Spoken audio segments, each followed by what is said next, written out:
Have you heard of the term Stalin's organ before?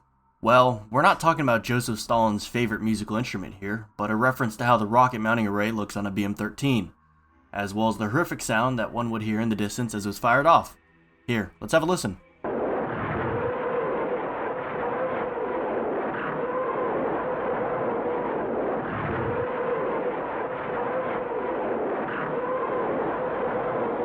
Now, some of you also know another popular name for this was the Katyusha, and prior to doing some research on this system, I had no knowledge where that came from. Well, it originates from the letter K that was marked on these launchers.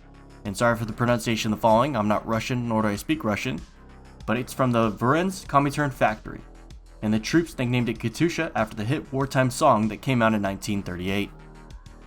Of course, Katyusha is just a reference for the rocket array system used to mount and launch the actual rockets. The way the Soviets used to name their mounted rocket launchers were as follows. BM is for ground vehicle, which would be followed by the model of the missile, lastly followed by the number of rails.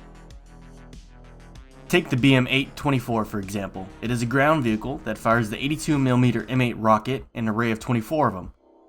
Now the Soviets would mount these on practically anything that they can get their hands on. They use light tanks, a very common ZIS-6 truck, and Lend-Lease trucks like the Studebaker US-6, 2.5 ton 6x6 truck. Now you might ask the question, how effective were these rocket systems? Well, they of course weren't the most accurate, as a conventional artillery gun can be zeroed in and then barrage an area in a more precise manner. The Katyushas could in a matter of seconds send a barrage that covers an immense area, with a massive amount of high explosive materials. For instance, a battery of 4 BM-13s can fire off a salvo in 7 to 10 seconds. That would deliver 4.35 tons of explosive materials over a 400,000 square meter area. Those 4 BM-13s would equate to about 72 conventional artillery guns, as well as have the maneuverability to redeploy prior to be countered by the enemy. The sheer effectiveness of this system even inspired the German military to adopt variants of its own, such as the Panzerwerfer that I covered in a previous video. Now that you understand how destructive the Katyushas could be, let's discuss where the rockets originated from. In the 1920s, Gas Dynamics Laboratory, or GDL for short, began designing unguided rockets for aircraft, with the original intent being assisting in the takeoff process. In fact, in 1931, the world saw the first use of these rockets for an assisted takeoff. Further, led by George E. Langmark, these quickly saw adoption to be fired from air to ground. And in 1932, these rockets would then be fired off successfully from mounts on an aircraft. From there, we saw these adopted and modified to be used on Katyusha rocket launcher system. And a very interesting fact is that Georgie was then caught up in the Great Purge and executed on January 11, 1938 on various charges against the state.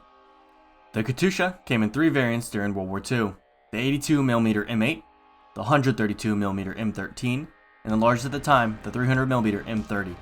Although it is worth noting the M30 needed to be fired from a non-mobile launcher. Since its initial deployment in 1941 on the Eastern Front, these then saw use throughout the duration of the war. In fact, the Katyusha has seen further development through the years after the war, and it even is still in use today. And with all that said about the Katyusha, that's going to go ahead and wrap up another video. I just want to say thank you for everyone that's been leaving a like and subscribing recently. It means a lot to me. As well as if you have any feedback or topics you want me to cover or ways I can improve the quality of these videos, be sure to leave it down below. I would greatly appreciate it. And as always, if you like this video, be sure to leave a like and subscribe.